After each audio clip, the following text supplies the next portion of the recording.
ontem eu dei uma ligada para o Mauro e a gente estava conversando sobre... Está sendo feito, outro dia a gente contou para vocês que a gente estava fazendo um curso de julgamento de GUPS, e o Rodrigo, o Rodrigo Ziviani, ele é um juiz brasileiro que participa de campeonatos internacionais já há muitos anos, e é um juiz que ele está fazendo um curso de julgamento. E aí, na semana passada, teve uma citação, e era por isso que eu estava procurando o vídeo no YouTube, era para poder abrir a conversa com a fala do Rodrigo, na semana passada, que, na posição de juiz, ele fez algumas colocações muito interessantes, mas depois eu vou fazer isso, um recorte lá, e vou editar e vou colocar aqui no vídeo. É só para não procurar isso lá agora. O que ele fala? Gente, e a questão do julgamento, essa foi a questão, foi o ponto central da fala dele, é o seguinte, né? É que não existe o peixe perfeito.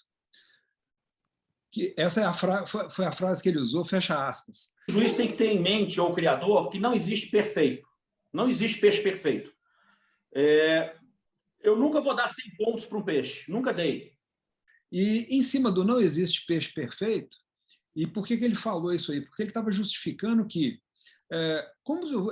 na posição de juiz, você indo para um julgamento, o que você vai fazer? Procurar defeitos.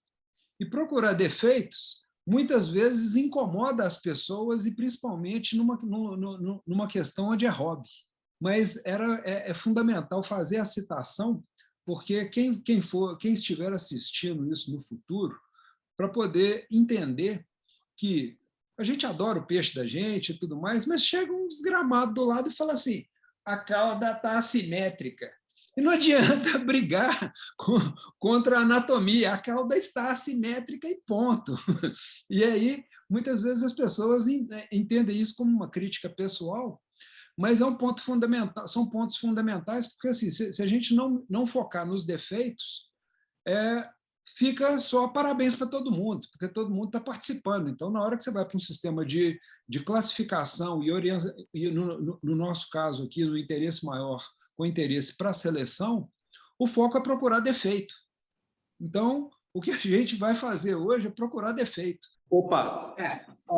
Eu sempre converso isso com o pessoal aqui do nosso clube, que todas as vezes que a gente lida com hobby, a gente está lidando com um sentimento de paixão, né? Com emoção. O hobby, ele é uma motivação emocional que nos leva para ele. E todas as vezes que a gente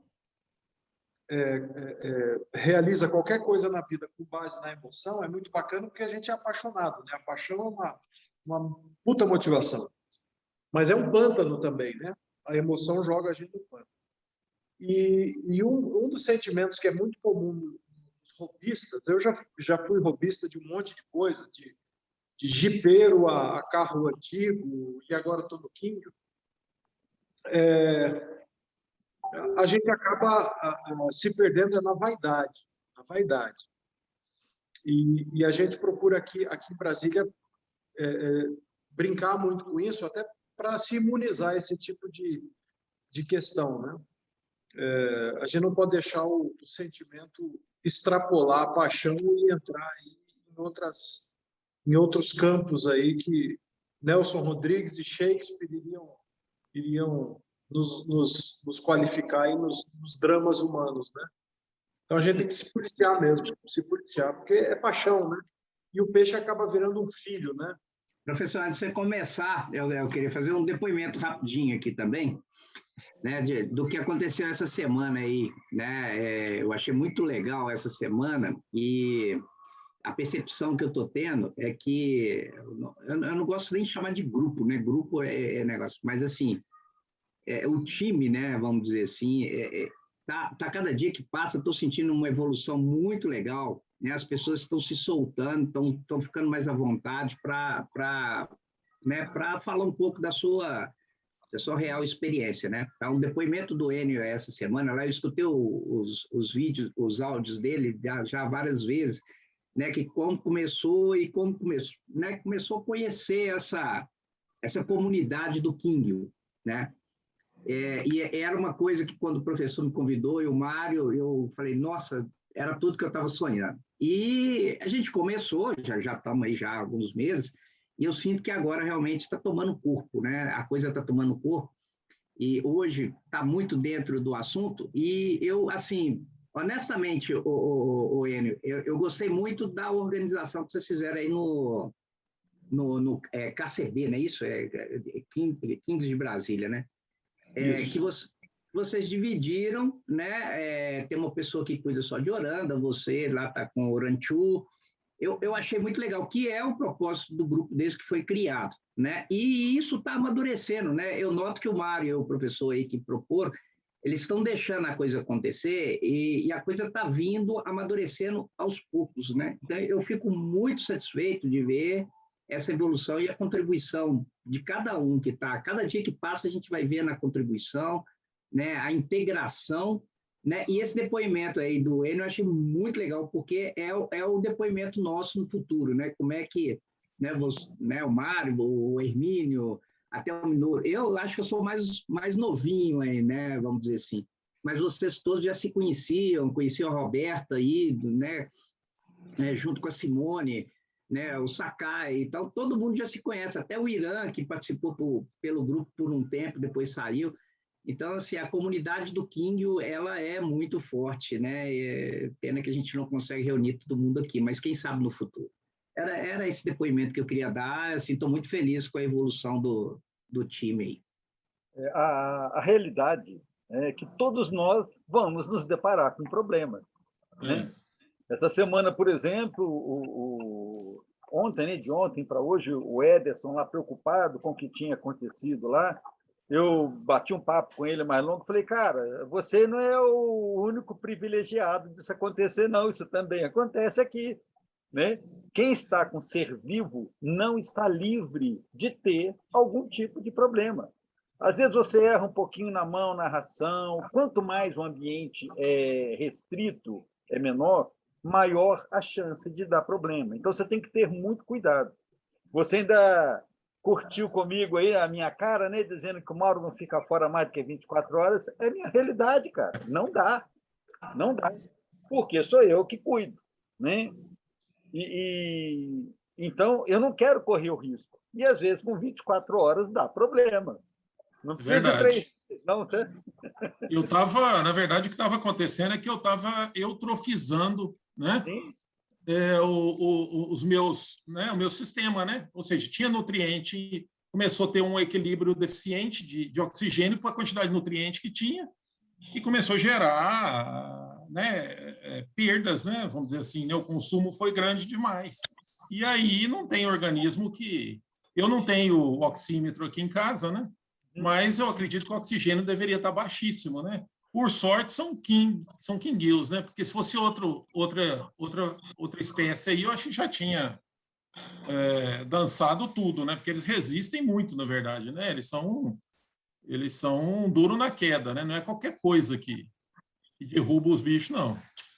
Se você pensar em termos de carpas, né? Ciprinos, a Nishikigoi, bicho, quedazinha de oxigênio dança tudo. E dança mesmo, porque é peixe mais volumoso.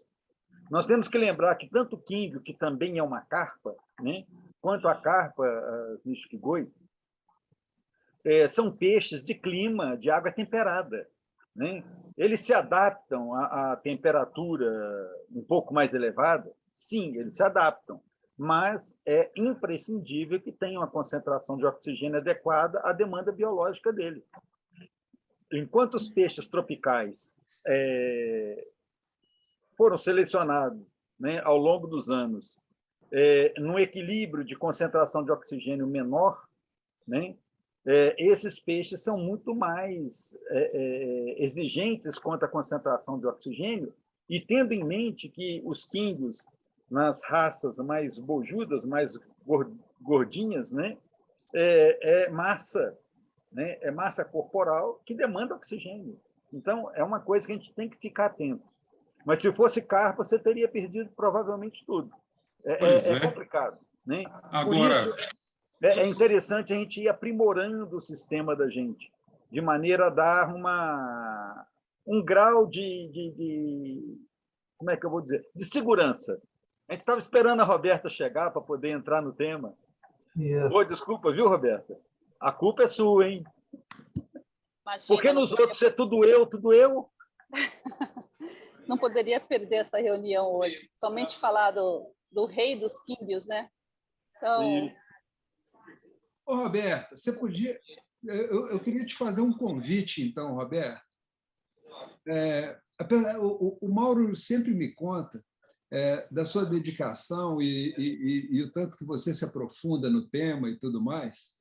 E como o tema hoje é para a gente poder falar dos ranchus, e parece que você também tem uma certa admiração, antes da gente entrar diretamente nos peixes, conta para a gente o que você já estudou assim, em termos de história do ranchu.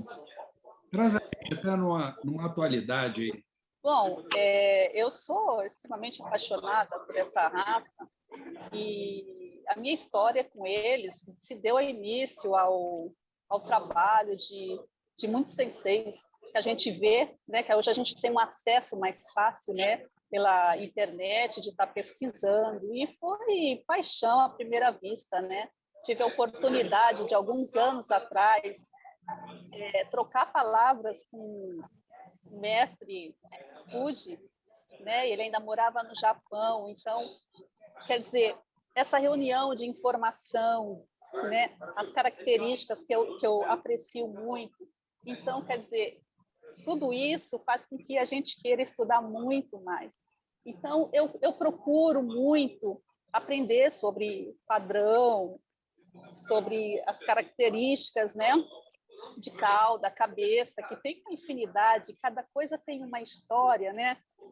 Então, eu peso muito. Esses dias eu estava falando até com o Enio, que eu gostei muito da entrevista que ele deu sobre o trabalho que ele está fazendo com o clube dele, e ele conseguiu resgatar aquilo que eu sempre falo, né, que é a magia que o químbio nos remete.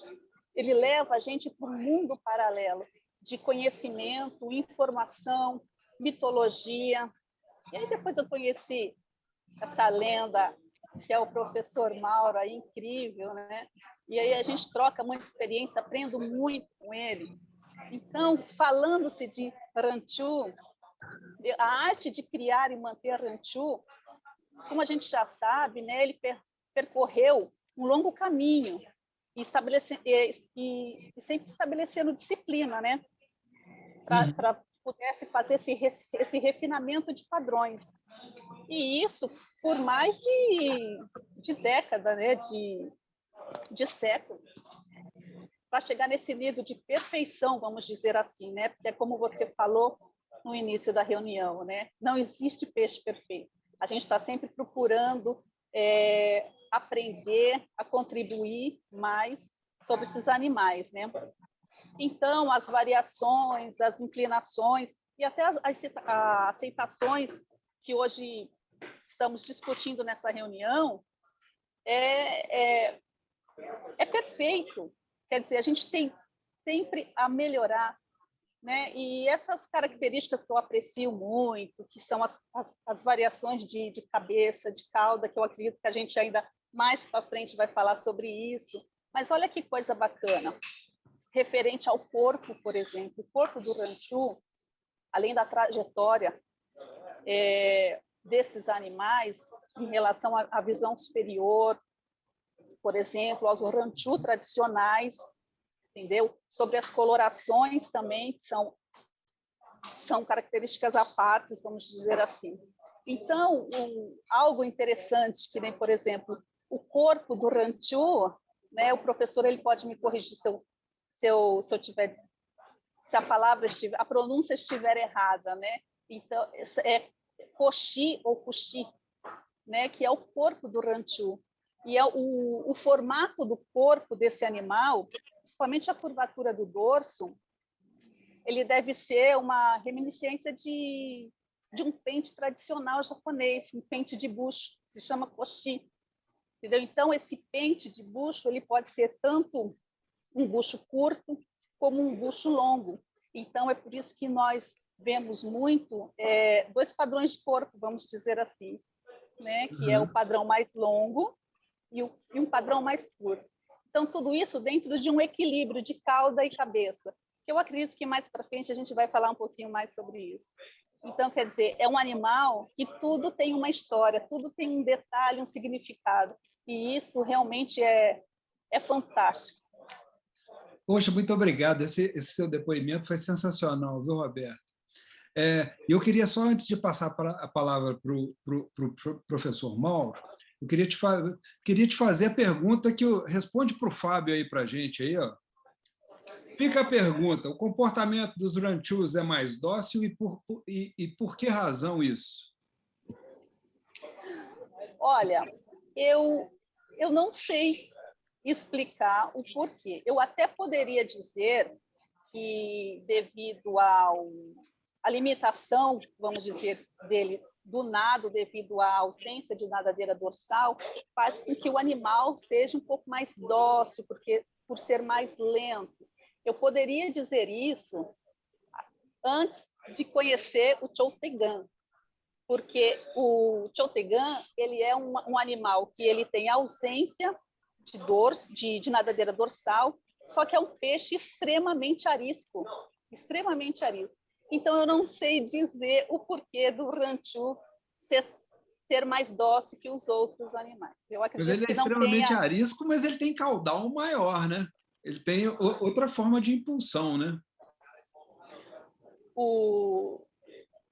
A nadadeira dele é um pouquinho mais fechada, vamos dizer assim. E o corpo dele é mais longo, né? O corpo do Choutegan, a tendência dele é puxado para o Lionhead, né?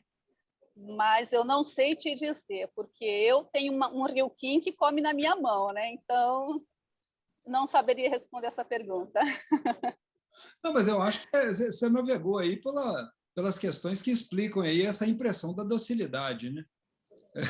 Rapidinho, que eu achei legal, esse tema achei super legal, porque essa semana, né, de novo, lá no Enio, ele mostrou, né, como que o Kingo é dócil, né, e ele se especializou no ranchu, né, ele pega os peixes na mão, é aquela tranquilidade, o bicho, né, ele vai, é muito legal. E aqui em casa eu misturei, né, os filhotes, né, de ranchu com os de oranda. E o que eu tenho observado, né, é que eles andam separados, sabe? Os ranchus ficam em cima das elódias, ali no meio das plantas, na deles, e os oranda ficam correndo de um lado para o outro, enquanto eles ficam ali, né, na boa, tranquilinho na deles ali. Muito interessante isso. Eles realmente, o ranchu, ele é mais calmo, ele é mais na paz. O pessoal mais elegante diria que aves de mesma plumagem voam juntas, né? Os mais escrachados diriam que gambá cheira gambá, né? Professor, vamos lá. Muito bem. Primeiro, agradecer a Roberta. Você viu, Minoru-san? Aprendizado de cultura nipônica? Sim. A menina está, assim, investindo nos estudos, olha só, e está, assim, esnobando a gente, hein? Estou tentando. Principalmente você que é japonês, porque eu não sou. Muito bom, muito bom. Também. Aprendido muito. Muito boa a colocação da Roberta, muito legal. Valeu mesmo. Valeu. Bom, vamos começar um pouco mais no passado. Para nós chegarmos no ranchu, primeira coisa é a questão pontual da denominação. Quando nós estamos dizendo ranchu, é uma palavra japonesa que se refere a um peixe no padrão japonês. Pronto, primeira coisa, para a gente poder chegar lá na frente, né?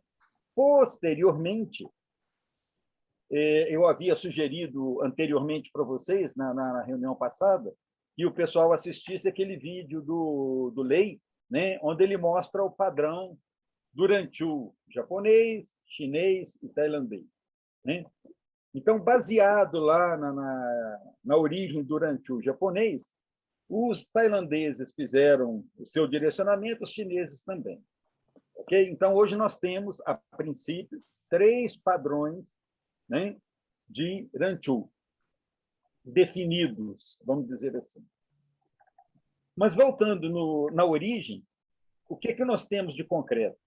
No passado remoto, surgiu uma mutação onde apareceram peixes que não possuíam a nadadeira dorsal, né? A ausência de catabirê, nadadeira das costas.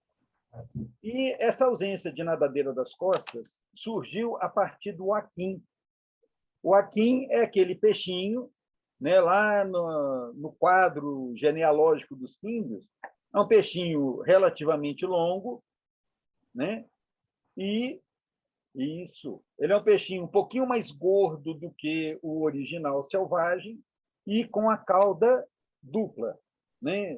Podendo ter 4 lóbulos ou 3 quando está soldado no meio, né? O padrão aquim tem a separação.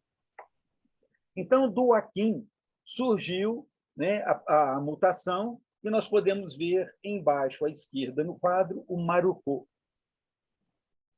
Ok? E o marucô, a partir dele, vieram as novas variantes, que foi o ossacaranchu e o cabeça de leão. Observe o seguinte, que coisa curiosa, porque esse quadro é lá do artigo do Haruki Tanabe, né? E ele coloca cabeça de leão, ele não coloca ranchu. Perceberam isso? Por quê? Lá na origem, né, os primeiros que surgiram dessa forma, vamos dizer, os marucô com a epitelioma, né, isso foi lá na China, era aquele epitelioma muito bem desenvolvido, que foi selecionado, pegando a cabeça toda, que dava exatamente a morfologia, reportava a juba do leão, que pega a cabeça toda. O ossacaranchu é uma variação que tem uma diferença na cauda, mas nós vamos nos ater no momento com o ranchu atual, que é o cabeça de leão.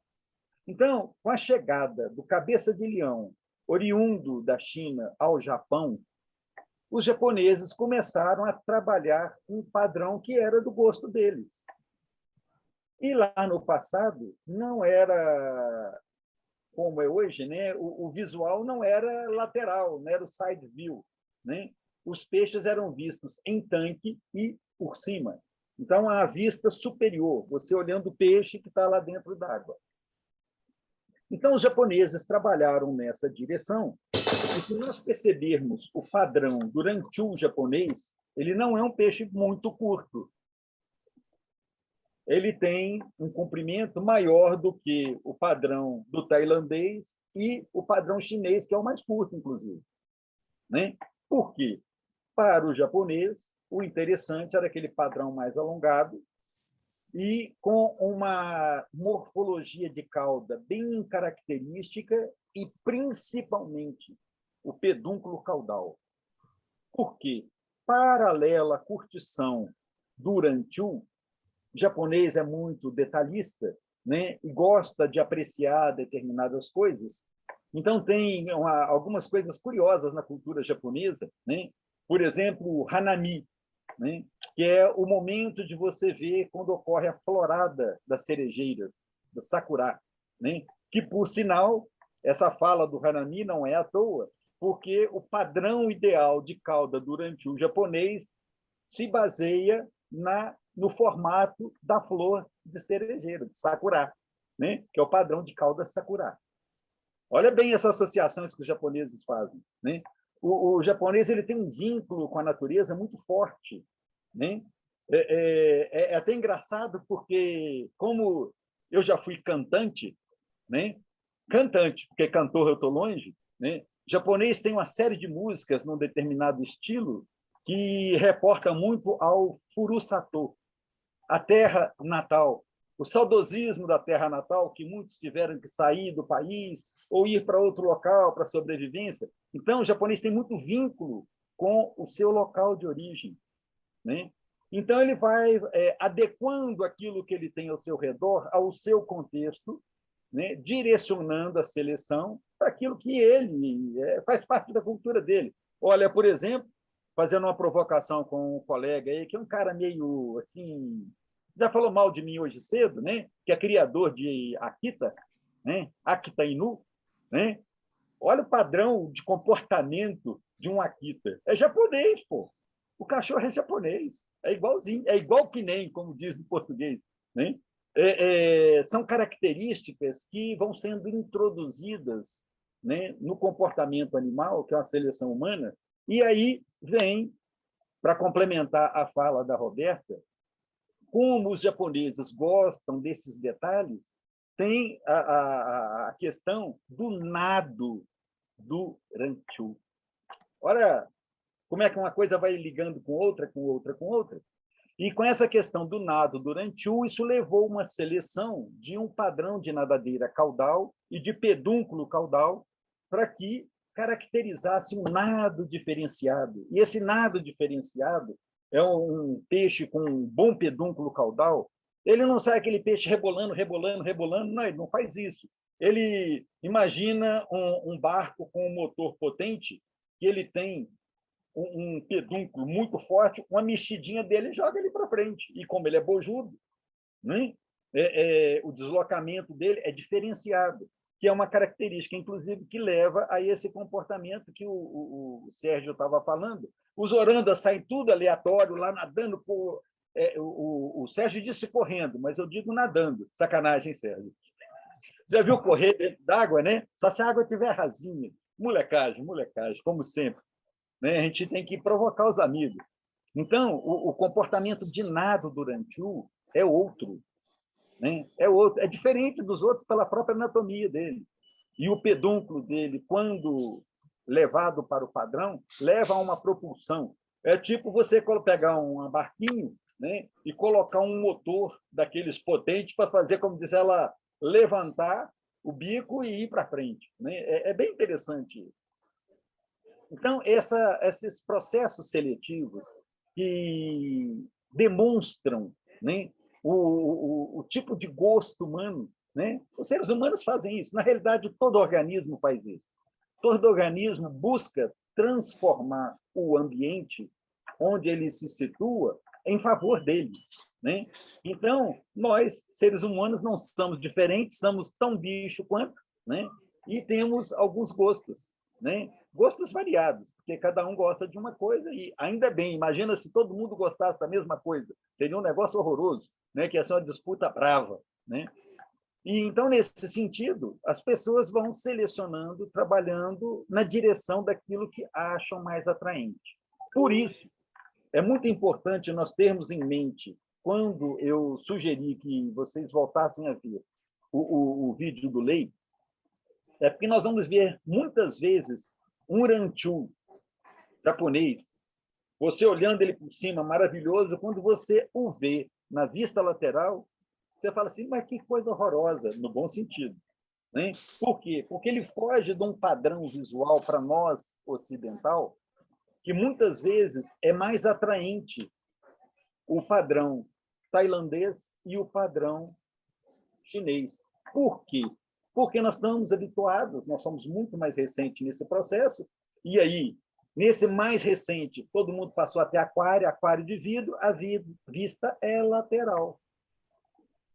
Ok? Da mesma forma, quando você faz uma visão por cima, por exemplo, de um ranchu tailandês, você assusta na hora que você vê a cauda e o pedúnculo caudal. Fica muito esquisito. Ele é bonito visto lateralmente, mas visto por cima, às vezes não agrada. Perceberam? Que a situação se repete, seja para um lado, seja para outro. Ok? Porque o padrão de cauda, por exemplo, do ranchu tailandês, a cauda é mais em pé, mais fechadinha. Do japonês, não, ela é mais aberta, até mesmo para o movimento de natação dele, para ele fazer a propulsão do corpo. Então, a primeira coisa que eu acho que é importante no contexto de falarmos do ranchu é definir, né, ao gosto de cada um, e aí é escolha pessoal, né, qual linha de ranchu seria interessante trabalhar, mas sabendo que Ranchu tailandês e ranchu chinês é para visão lateral. Se for vista superior, você vai olhar o peixe por cima, aí o padrão é o japonês, porque vai ficar meio estranho se alguém já se deu o trabalho de fazer isso, né, de olhar ranchu chinês e ranchu tailandês visto por cima, fica um troço assim meio tudo certo, mas está esquisito. Perceberam? Então, cada linhagem dessa, né, em termos de ranchu, é direcionado para um determinado contexto. Além do fato de cada um gosta de uma coisa, né? Você vê, por exemplo, um ryukin de cauda curta e um ryukin de cauda longa, um escama de pérola de cauda curta, um escama de pérola de cauda longa, e por aí vai, né? Então, na realidade, tudo é uma questão de gosto. E, dentro dessa perspectiva de gosto, cada um vai trabalhar e selecionar aquilo que achar mais pertinente. Observem que isso nos remonta à nossa discussão passada da questão de padrão.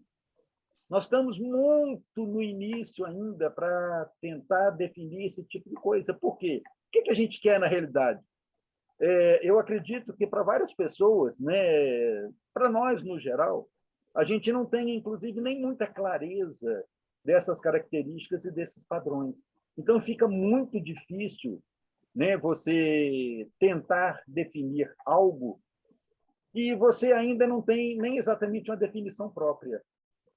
Perceberam? Mauro, é mais Sim. ou menos que nem não gostar de Geló sem nunca ter comido Geló, né? Ouvindo o professor falar sobre a cauda, principalmente do ranchu japonês, é muito bacana, porque realmente o pedúnculo ele é muito importante para o nado do animal. Então, eles valorizam muito a construção do pedúnculo mais grosso, com o núcleo da cauda, a armação da cauda, porque o animal ele precisa ser forte, o nado dele é avaliado e ele é muito importante também. Então, ele precisa ter um nado forte, vigoroso, mas sem perder aquela beleza, sabe? Aquele molejo. O peixe parece que está dançando na água. Então, quer dizer, isso tudo é importante, né? Desde que o professor falou do pedúnculo, da construção do pedúnculo, do arco, da nadadeira caudal também. Então, tudo isso é extremamente importante, principalmente o ranchu japonês, que é visto de cima. Na verdade, eu acredito que o ranchu tradicional japonês, ele não é nem visto como visão, não é nem avaliado como visão lateral, por ele ser construído para visão superior, que nem o professor falou mesmo. Né? Então, não é nem apenas eu conversando com o Fuji essa semana, e ele falou que esse termo de visão lateral ele é mais usado mais para outras linhas, que nem o Kuroi Ranchu, o Seibungyo, né? Que parece que é o Aranchu. Então, quer dizer, esses, sim, eles podem ser avaliados com uma visão, mas o ranchu tradicional, por essa beleza, por essa potência que ele tem de nado e da construção do pedúnculo mais forte, né, ele é visto muito por visão superior. Eu peguei aqui na minha criação, na nossa outra reunião, eu tinha falado que eu identifico aqui quatro linhagens, pelo menos, dá até para falar em 5 linhagens. E eu separei alguns peixes que vieram principalmente através da Roberta, e a Roberta conhece a história desses peixes. Então, por isso que eu separei esses peixes, até porque ela pode discorrer melhor sobre eles. Então, eu tenho o Buffalo Red, tailandês, daquela importação da Universo, que veio pelo Rio de Janeiro em 2019. Tenho um peixe do Sakai, parecido com aquele Sakai antes da inserção dos peixes importados que vieram alguns anos atrás. Tenho um Sakai, principalmente uma fêmea, que a Roberta me mandou, já com essa nova genética, muito bonita. Tenho o Black, tem o black, e tem uma outra fêmea que é padrão tailandês ou chinês, não sei, mas ela não me parece ser um Buffalo Red, tá? Parece que tem uma diferença do Buffalo Red. E, então, esses peixes eu mandei aí para o grupo justamente porque eles acabam mostrando bem essas diferenças aí de linhagens, tá? Acho que seria interessante, né, até a gente olhar algumas coisas, alguns vídeos desses que vão ajudar a clarear um pouco, mas eu queria fazer um comentário antes, né? Como eu disse lá no início, né, na origem, né, dos peixes que chegaram ao ranchu japonês, os primeiros peixes, né, eram a partir do marucô, surgiu o epitelioma, dando origem ao cabeça de leão. O termo cabeça de leão era empregado lá na década de 80 para os orandas. Ok? Porque a denominação em japonês é Oranda Shishigashira. Shishigashira significa cabeça de leão. E Oranda foi em função de quem introduziu os peixes, porque eles vieram de fora da China, e como o Japão fazia comércio com os holandeses, estrangeiro, gente de fora, né, eram os holandeses. Então, esse Oranda significa de fora, o Shishigashira, o cabeça de leão que veio de estrangeiro, veio de fora. Mais ou menos é essa concepção do que eu já li. Então, esse peixinho sem a dorsal e também com epitelioma, lá no início da década, meados da década de 80, início da década de 90, os japoneses que criavam esses peixes aqui no Brasil não o chamavam de cabeça de leão, era ovo de leão. A terminologia utilizada, eles nem usavam a terminologia tradicional lá do Japão, de ranchu, né? Eles chamavam de ovo de leão. Bom, nessa origem, né, e seleção de peixes sem dorsal e com epitelioma, os japoneses direcionaram para um padrão característico de epitelioma, que é o tradicional, e que aí não é o Shishigashira, e sim o Tatsugashira, que é a cabeça no formato de dragão. Observe que cabeça de leão, os mais antigos, era aquela cabeça arredondada com epitelioma bem desenvolvido, cheio de protuberâncias, e o padrão atual de ranchu é uma cabeça mais suave, vamos dizer assim. O epitelioma não é tão desenvolvido, né? Acompanha as laterais e, principalmente, a projeção na região nasal, que é o funtan. Ok? Então, para o padrão atual, né, do ranchu característico, né, é bem diferente, né, do padrão de cabeça do que veio no passado. Se vocês depois voltarem lá no vídeo do Lei, vocês vão ver, inclusive, que o padrão que ele apresenta, a cabeça do ranchu japonês, ele é quase um quadrado para um retângulo. A morfologia é totalmente diferente, né, para o padrão, por exemplo, do tailandês, o padrão chinês. E para melhorar a situação, como se isso não fosse o bastante, os tailandeses ainda criaram o Lion Chu. Pô, conviva com essa, né? Que aí eles resgatam o padrão de epitelioma mais antigo, né? Mas com a morfologia corporal voltada para o ranchu asiático não japonês. Ok? E é muito interessante. Então, só aí, de cara, nós já estamos com 4 tipos diferentes de peixe. Eu me lembro que, há um tempo atrás, o Irã havia postado um vídeo, e no vídeo dos ranchus dele tinha um Lion Chu incrível. Eu até cheguei a conversar com ele e tal. Falei, pô, cara, ninguém tem isso por aqui. Usa esse peixe aí, seleciona filhotes dele, porque ele está fantástico. Né? Então, seria um negócio assim, super interessante, porque é um resgate.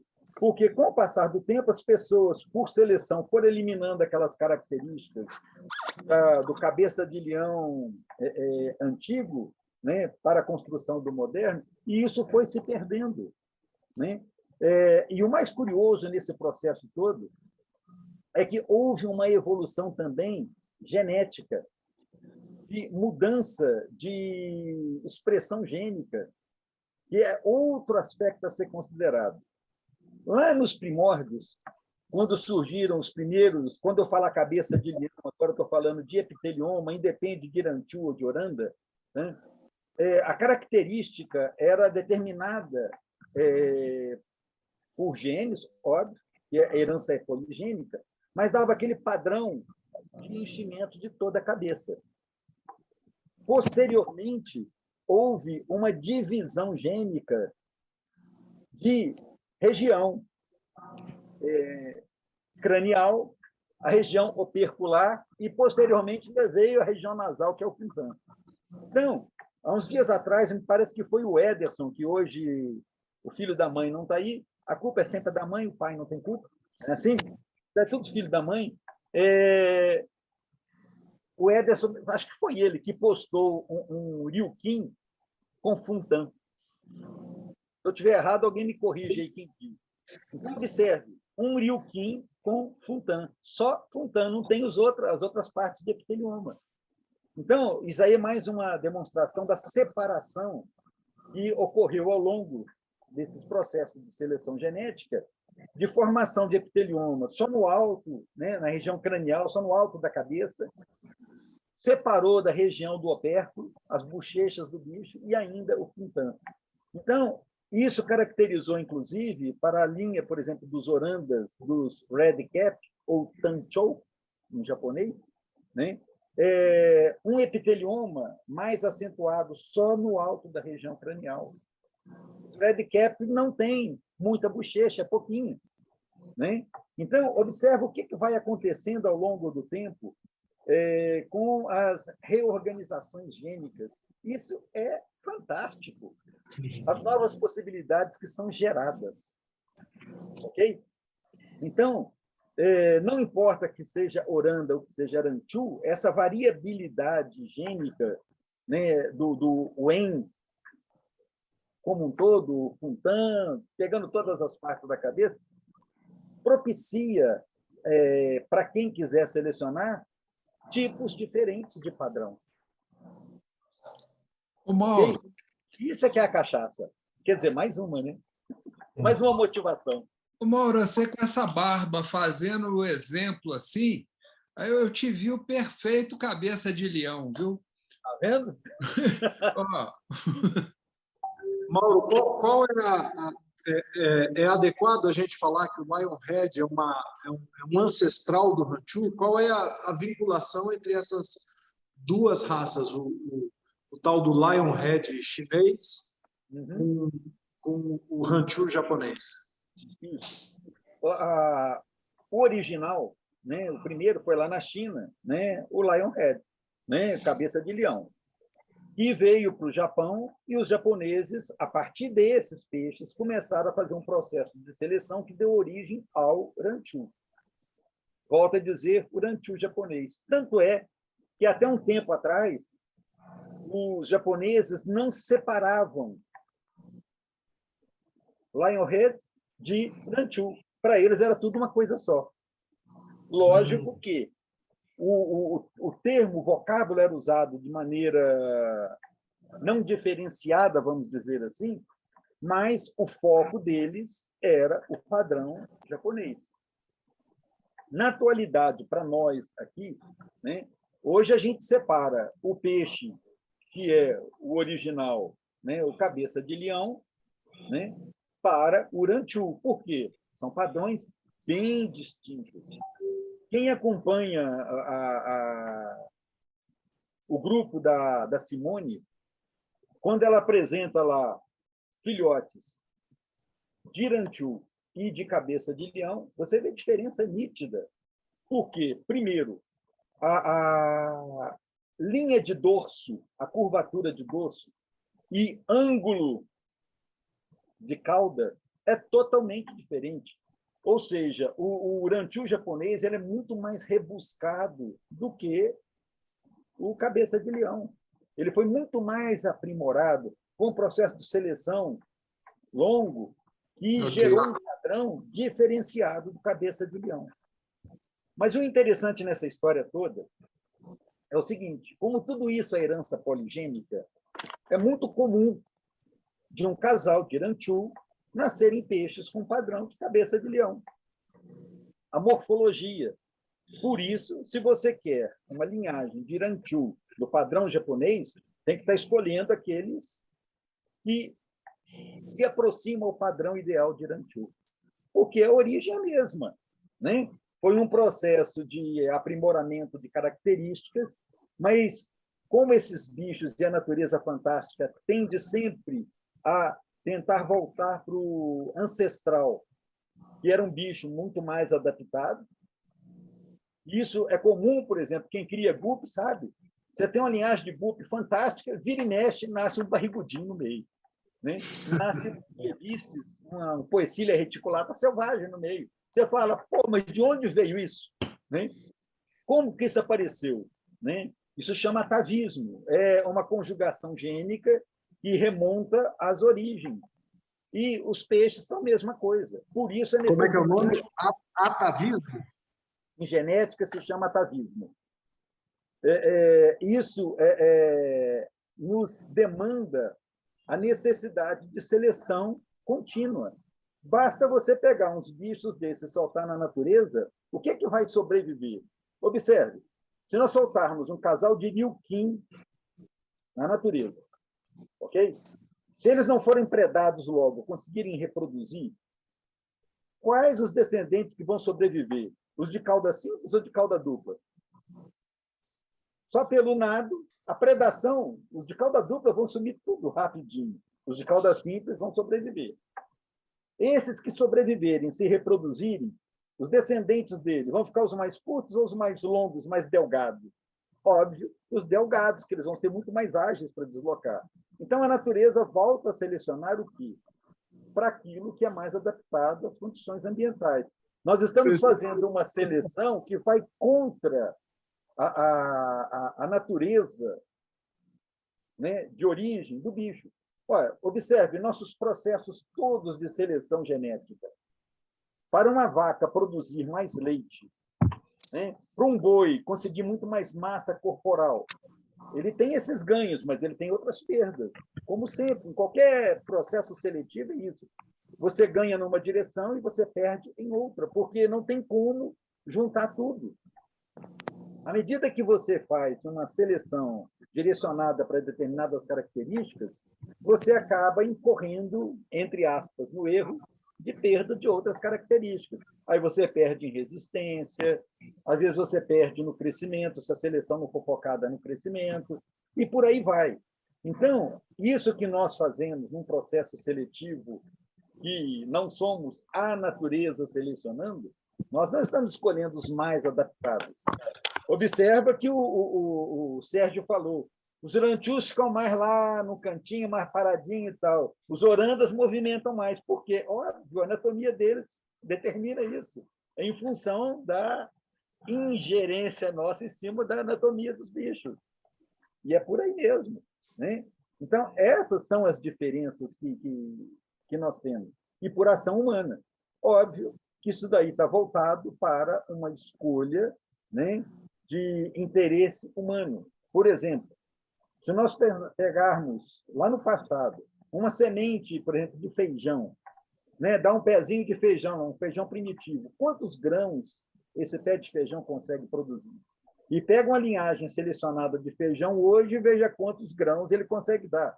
O mesmo uma espiga de milho, quantas linhas numa espiga tinha de milho e quanto tem hoje? Né? Só que com isso a gente está perdendo outras coisas. Então, para você, por exemplo, ter uma boa produção de milho, você não vai pegar um milho desse selecionado e colocar em qualquer terreno que ele vai crescer e vai produzir aquela espiga. Coitado! Seria muito fácil se assim fosse.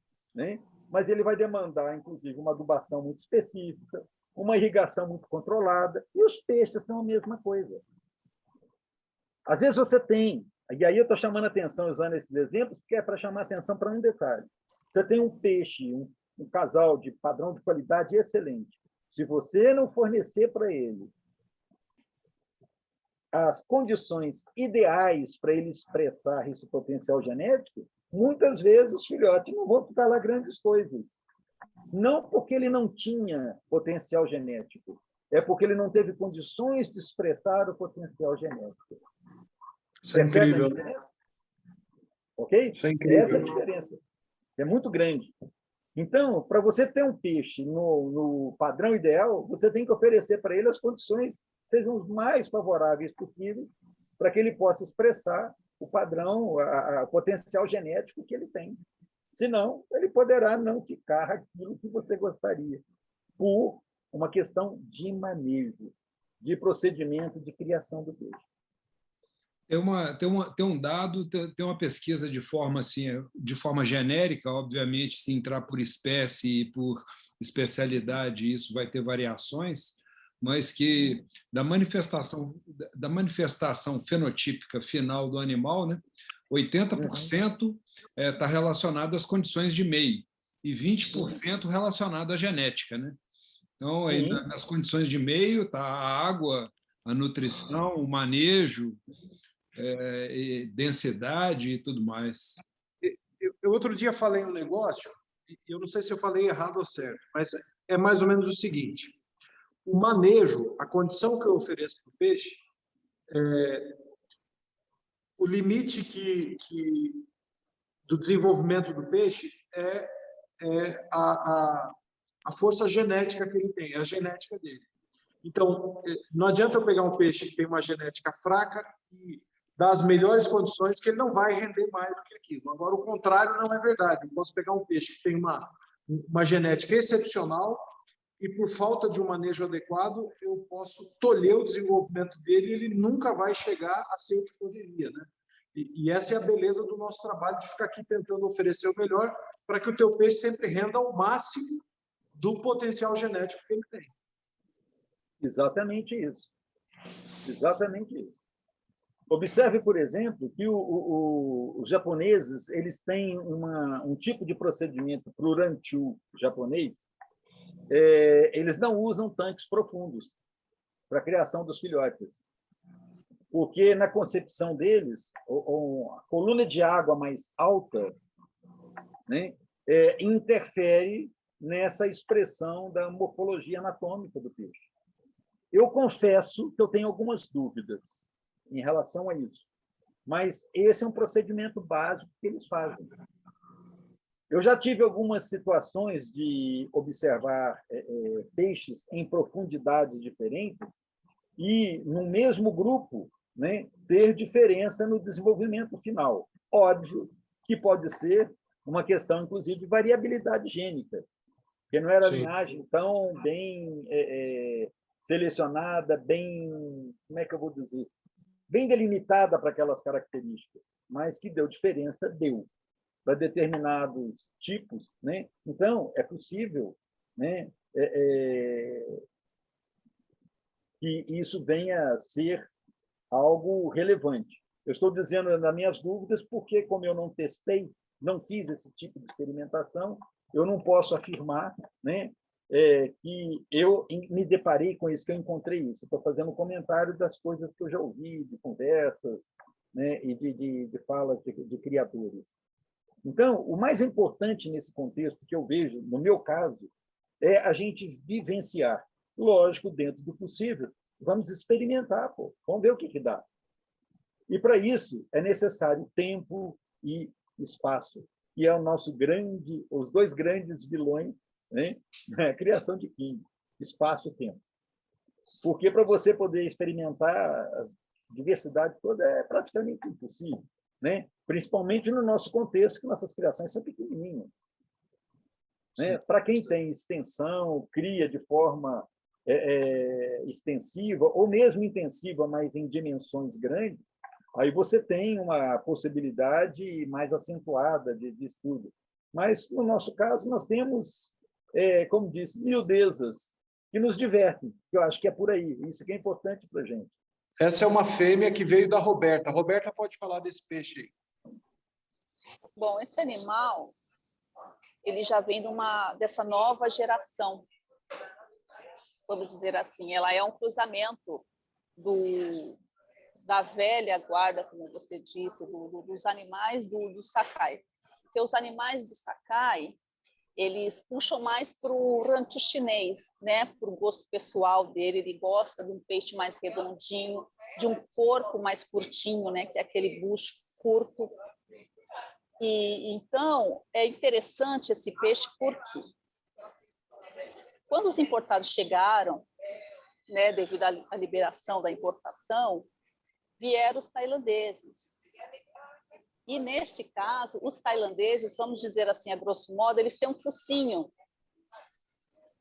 E os peixes do Sakai, eles são mais redondinhos. Né? Então, quando surgiu esse cruzamento dessa primeira geração, surgiu esse peixe um pouquinho mais, ele é mais curtinho, só que ele tem a construção da cabeça dele, você pode ver que essa filmagem na época era um peixe jovem, então ele tende a crescer mais, o epitelioma, só que ele tem um pouquinho de funtã, quer dizer, ele tem um pouquinho mais de focinho, né? E isso é bacana, porque a gente já vê esse conjunto, essa junção, né, do peixe importado com o peixe brasileiro, vamos dizer assim. Então, esse foi o primeiro trabalho com esse grupo de peixes, né? E o Sakai, ele prefere manter esse corpo mais curto. Só que a gente brinca muito sobre essa curvatura versus o ângulo da nadadeira, a altura da nadadeira caudal. Então, os peixes dele, por ser mais curto, eles não apresentavam aquele Vzinho, a gente fala aquele Vzinho, que em visão lateral ele é muito apreciado, né? E agora a gente consegue ver animais com essa beleza. É um corpo mais curto, com um Vzinho, mas sempre puxando para o rancho chinês. Roberto, Oi.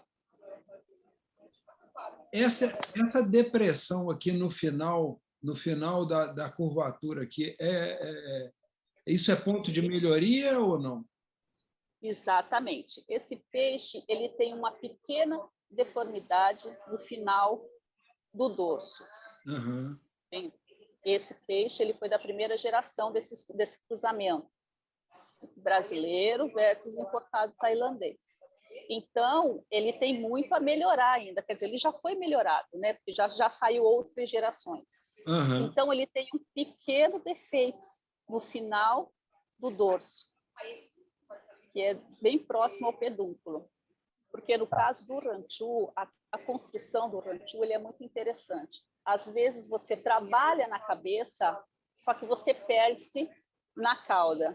Então, não dá para você fazer um trabalho, vamos dizer assim, quando você faz esse cruzamento, quando você faz essa quebra de consanguinidade. Então, você se perde alguma coisa. Então, você vai juntando. É que nem o professor falou, a gente tem que pegar a primeira geração, depois a segunda geração, fazer aquele cruzamento, entendeu? Para a gente começar a construir, porque isso também é um sangue novo. Então, neste caso, a gente estava melhorando a cabeça, né? Então, por ser um peixe bonito, ele manteve esse peixe, nós mantemos esse peixe, e com esse pequeno, mas é um pequeno detalhe. Esse detalhe que a Roberta chamou a atenção, isso daí veio dos ranchus tailandeses. Os ranchus tailandeses, vários apresentam parece que é meio interrupção do finalzinho, né? Eu já detectei isso em vários na linhagem tailandesa.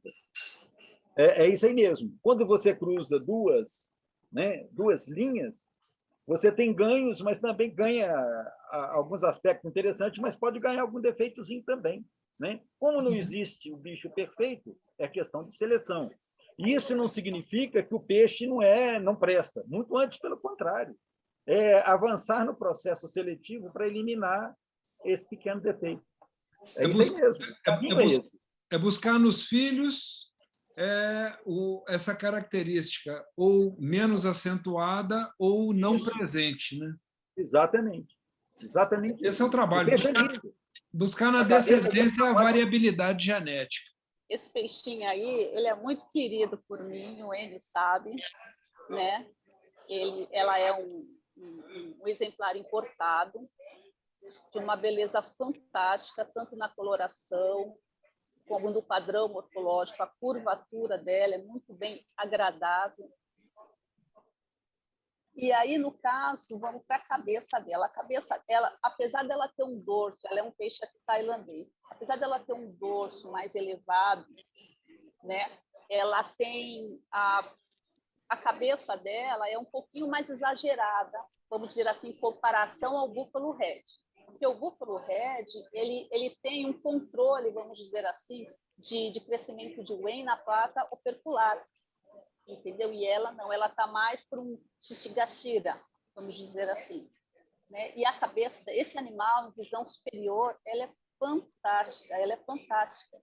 Esse peixe ele já foi para o sítio do Antônio Sakai também, Sakai usou ela para fazer cruzamentos, né? E hoje nós já temos lotes fantásticos desse animal aí, com a formação dessa cabeça, com esse ângulozinho muito agradável, né? de dorso.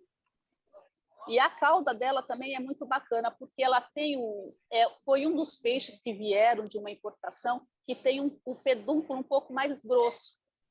E é como aquela história que o professor falou do pedúnculo. Então, quer dizer, é um peixe que dá para você trabalhar e conseguir uma genética muito boa dos descendentes dela. E eu acrescento, Roberta, que ela tem uma boa abertura de cauda para o padrão característico lá tailandês ou chinês, né? Ela abre bem mais, né? Se aproxima mais para o contexto do ranchu japonês. Muito bonito esse peixe. Isso aí para construir a linha de Lion Chu, né? Que está no caminho, né? Bem característico. Bem característico. E a cauda dela também, ela é bem apreciável, vamos dizer assim. Porque a cauda, nós temos 3 tipos de cauda, né? Para um animal como o ranchu, né? Que é o bitsuo, o itsuo e o sakurao. Então, quer dizer, dá para tirar um trabalho muito bacana em cima desse animal. Só que tem que traduzir isso daí agora para o pessoal. Né? Ela falou tudo em japonês, pô. Eu não entendi nada. São 3 linhas de caudas que elas são aceitas, né? Vamos lá. Na verdade, as mais apreciadas, e somente para competição, é a cauda que é a da cerejeira, que é a sakura. Então, a cauda sakurao é aquela que tem uma aberturinha bem delicada, como as pétalas da cerejeira, da flor da cerejeira, né? Então, é de uma delicadeza, né? E aí tem a cauda mitsuo e a cauda sakurao, que é aquela que é de 3 pontas, né? São 3 pontas, e aquela que são 2/3 da nadadeira caudal, quer dizer, aquela fenda de 2/3. Então, são 3 tipos de caudas que são aceitas, né? A cauda de 3 pontas, nós temos que tomar um pequeno cuidado, porque na maioria das vezes a nervura central dela, do peixe, quando a gente seleciona, a gente acaba não prestando atenção. Então, essa nervura central que faz a união da cauda de 3 pontas, ela tem que ser suave e às vezes passa muito despercebido pelo criador. Entendeu? Então, nós vemos muito peixe com essa nervura um pouquinho mais saliente, sobressaltada. Então, quer dizer, ela aparece mais. E isso não pode ser, isso tem que ser leve e suave. Mas são as características de cada cauda, né? Exatamente aí. Esse era o ponto seguinte para a gente abordar a questão de cauda de ranchu, né? A Roberta está apresentando essa denominação, porque realmente é interessante, que nós temos que pensar o seguinte, né? O peixe tinha inicialmente apenas 2 lobos, né? Depois apareceu, deixa eu ver se eu consigo colocar a imagem aqui, de 3, né? 1 em cima, mais 2 aqui. Quando ela está falando de 3, não é isso. É isso, ó. Ele tem 4 lobos, mas esses 2 aqui estão fundidos. Mas muitas vezes, o que você encontra, né? Embora tenha 4, aqui no meio tem sobrando uma beiradinha para cima. Por quê? Isso é herança poligênica. Então, pode ter uma total abertura, né? Tanto na junção dos lobos superiores, total, parcial, ou pequenininha, ou nenhuma. Tudo fechadinho. Né? Então, quando fala mitsuo, né? Mitsu é hitotsu futatsu mitsu, 3 lobos, né? Sendo que os 2 de cima, na realidade, estão fundidos, então estão contados como se fosse um só, mais os 2 laterais. Né? E otsuo, 4, quando tem essa separação. E no caso da cauda de cerejeira, é uma pequena fenda, a outra fica maior. Que é, inclusive, aquilo que o Ederson fica o tempo todo falando lá dos orandas tailandeses dele, da fenda na cauda, porque a fenda está assim, está assado ou cozido. Né?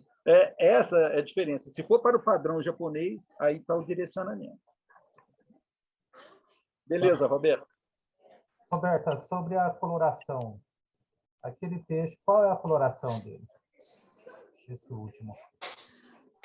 Olha, aquele peixe, eu confesso que eu fico muito em dúvida devido o laranja dele ser um pouco mais espaçado, né? Porque a gente está acostumado com aquela linha tradicional. Então, os desenhos e os formatos, elas são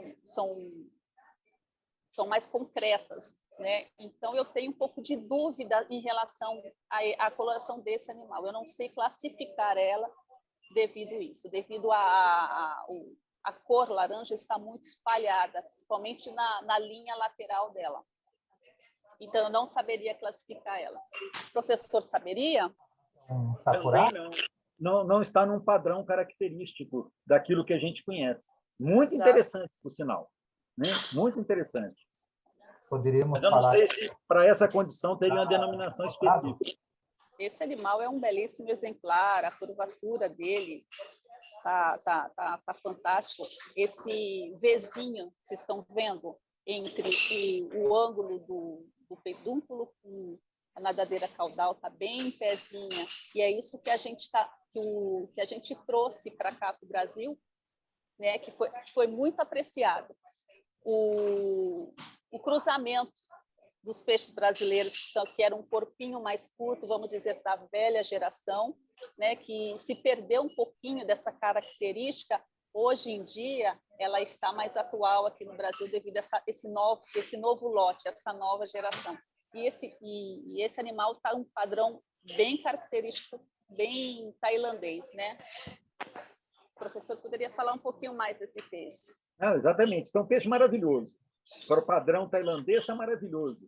Porque o ângulo de cauda para o padrão japonês, aí a cauda é muito fechada, ela tem que ser mais aberta, né? O pedúnculo com a cauda. Né? O padrão tailandês, esse peixe está lindo, está maravilhoso. Muito bonito. Ele tem um visual fantástico lateral. Né? Peixe maravilhoso. E percebe-se que o topo da cabeça, né, a protuberância rugosa, ela é mais moderada nesse tipo de animal. Ele é muito interessante por causa disso. Roberta, professor, essa fêmea anterior eu estou deixando junto com esse macho, porque são os peixes que eu considero os mais belos que eu tenho. E como eu não tenho uma fêmea dessa aí que o Eite classificou dizendo que é um búfalo red, eu estou mantendo a fêmea anterior junto com esse, esperando tirar o filhote deles. O que vocês acham disso? Olha, eu acho super interessante mesmo, porque quem sabe a gente não consegue fazer novo lote com uma organização melhor das escamas, né? Da coloração da escama, do padrão, né, tradicional. E esse peixe está fantástico. Ele dá para a gente ver que ele tem um belo pintão e o cruzamento com aquele peixe, eu acredito que dê para tirar alguma coisa muito boa, assim, principalmente na parte de coloração. Aquela história que eu já falei, nós temos alguns peixes maravilhosos, mas nós não temos ainda domínio da expressão gênica que eles vão transmitir. Ok? Então, só experimentando. A chance de dar coisa boa é grande, né? Mas a gente não sabe qual vai ser a conjugação de genes entre eles, né? O que realmente eu afirmar de pé junto, olha, vai dar isso. Nós não temos isso ainda, esse grau de seleção, de acompanhamento. São dois peixes maravilhosos, a chance de dar uns bichos bonitos nem se fala, né? E, a partir dos descendentes, você começar o processo de direcionamento deles para cruzamento em função das características que te agradarem mais. Mas o caminho é esse mesmo. É colocar os bichos para reproduzir e ver o que nós vamos colher depois, né? Não, tá um cruzamento legal demais. Bacana. Esse aí é um peixinho que a gente pode dizer que é padrão Sakai, né? É um peixinho curtinho, do jeito que ele gosta, e uma cabeça muito bacana, tá vendo? Tanto visão lateral como visão superior, a cabeça dele é bem agradável. E é um peixe bem curtinho, né? É um padrão que ele gosta bastante. E eu confesso também que eu gosto muito de peixe mais curtinho. Aqui uma dúvida, aí Roberto, professor, aí, todo mundo, né? Peixe curto, ok, a curvatura dele tá legal, e outra coisa, né? O N chamou de Buffalo Red. Aqui seria realmente o Buffalo Red ou é um ranchu, o ranchu? Ele é um ranchu, ele não é um Buffalo Red, né? Ele é um ranchu. E se a gente fosse colocar ele, se a gente for avaliar esse animal de uma forma mais rígida, ele se perderia um pouquinho devido à falta de curvatura dele, principalmente no final do pedúnculo dele. Pode ver que ele é um peixe bem mais curto. E aí é aquela coisa que eu estava falando antes, que isso se perdeu, né, por alguns anos, e está sendo reconstruído agora com esses cruzamentos que a gente fez. Foi os animais do Brasil com essa linha tailandesa de importação. Né? Então, esse peixe ele tem um corpo muito curto. Se ele fosse avaliado mais criteriosamente, entendeu? Faltaria muito, sim, em relação à curvatura e à finalização do pedúnculo. Mas a cabeça dele tá bem agradável. Faz um equilíbrio, né? Nesse caso, a cabeça, o ângulo da cauda com a cabeça é importante também para dar esse equilíbrio, né? Porque nós vemos muitos animais também que eles tendem a inclinar. Então, isso é a falta de conjunto harmonioso, vamos dizer assim. Então, tudo tem que ter um grande equilíbrio. Então, temos que tomar esse cuidado também na hora de construir um animal. Eu acrescentaria, né, no cruzamento desse peixe para frente, né, com outros, que se tivesse cuidado de olhar a espessura do pedúnculo caudal. Como nós estamos numa imagem, assim, na vista lateral, a gente não consegue, às vezes, ver com muita clareza, mas a impressão que me dá que ele é curtinho e esse pedúnculo, no final, é um pouco estreito para esse peixe. Tanto é que ele rebola muito. A propulsão dele fica meio comprometida. Um conjunto da beleza, mas seria muito interessante, ao fazer cruzamento com ele, que pegasse o parceiro, né, com o pedúnculo caudal um pouco mais largo. Tem uma série de vídeos de uma figura, acho que é um norte-americano, que chama Thompson. A vista superior dos ranchos dele, que ele trabalha com padrão japonês, você assusta ao ver a largura do pedúnculo caudal, né? esse bichinho do Sakai me chama a atenção, porque na exposição lá de março, né, do ano passado, ele me mandou, né, 2 peixinhos desses. E eu fiquei impressionado de ver ele cruzado com uma fêmea no padrão japonês, o quanto que ele encurtou os filhotes. Isso significa que a seleção do Sakai em relação a essa característica assim, foi muito bem trabalhada. A dominância foi toda dele. Toda dele. Foi um cruzamento assim, que não estava previsto. Eu tinha colocado, era um filhotinho num tanque, junto com os peixes, teve uma desova. Quando nasceu, eu falei, uai, tem negócio esquisito aqui. Né? Eles começaram a desova natural, eu só coletei o material, e, óbvio, veio esperma junto na extrusão que eu fiz. E esse peixinho dele, para poder mapear e poder afirmar isso, né, ele é um cálico. E a minha linha não tinha nada de cálico. Aí nasceu uma meia dúzia de bichinho cálico. Todos os cálicos curtinhos. O quanto que o Sakai trabalhou essa característica. Fantástico, fantástico. Ele fixou maravilhosamente bem isso. Eu estou com os bichinhos lá assim, me divertindo. É que nós falamos aqui, né, o padrão Sakai, né? É um gosto pessoal. Sim. Uma vez conversando com ele falou assim, eu vejo um peixe aqui na revista, eu acho bonito, eu tenho que fazer igual. Então, esse trabalho de comportamento que eu gosto muito, eu aprecio muito também, que eu gosto de peixes mais curtos. Essa é uma fêmea que eu adquiri junto com aquele macho Buffalo Red. Então, dizem que era da mesma linhagem, da mesma remessa, que vieram da Tailândia. Mas eu não sei. Esse é do Irã. Essa é uma fêmea do Irã. Essa cauda é cauda sakura?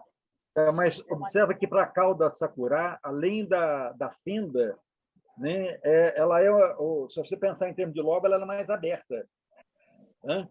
Essa aí, que é típico dos tailandeses, embora ela abra um pouco embaixo, ela aqui em cima está muito fechada. No padrão japonês é mais aberta. E ela parece estar muito desproporcional ao tamanho do peixe, né? Ela está muito pequena, não sei, me dá essa impressão. A cauda que você está falando. Que é bem comum nos tailandeses. A proporção do tamanho de cauda para o tamanho do corpo, às vezes, deixa a desejar. A cauda fica muito pequena. Dá a impressão que falta propulsão, né? Exato. Por isso, é importante a gente ver esses detalhes, né? Para a gente poder escolher com qual peixe vai cruzar, para um corrigir o defeito do outro. Esse é o caminho. Né? E, para isso, a gente tem que enxergar com clareza onde é que está alguma deficiência para a gente buscar um parceiro que complemente, né? Que busque corrigir alguma falta. É esse o processo seletivo.